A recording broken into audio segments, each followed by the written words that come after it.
Nilinaw ng DOTR na hindi tanim bala, kundi talagang nahulihan ng bala ang mga naitalang insidente sa ilang paliparan sa bansa ngayong linggo. At dagdag pa nila, mabuti at nasita nila ito dahil maaaring mas mabigat pa ang parusa kung sa ibang bansa sila nahulihan ng bala. Saksi si John Consulta.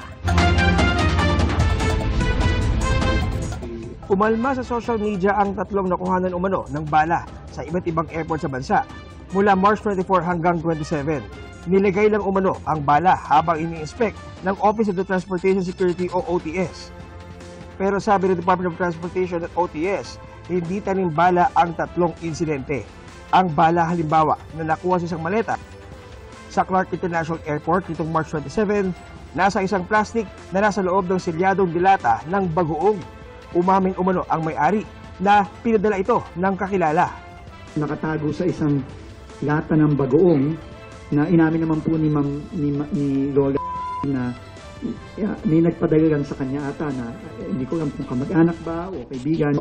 Kinonfiscate lang at pinayagang mag-board. No? Hindi po hinahawakan ng ating personnel ang mga bagahe.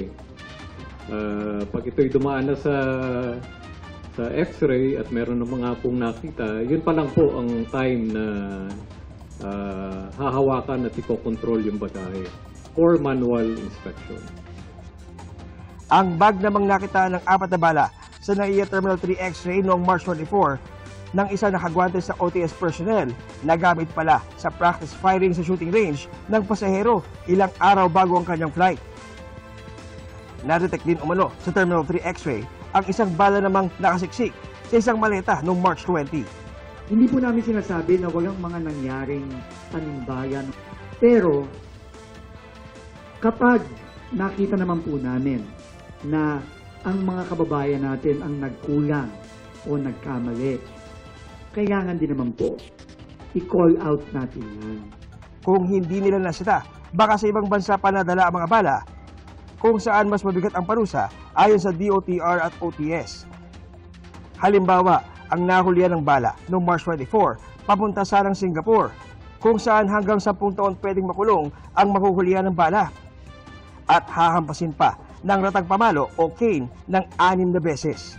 Hindi na siya pinalipad, pero sinampa ng PNP ng kaso na may parusang 6 na taon kung mapatunayan. Para sa GMA Integrated News, John Consulta ang inyong saksi.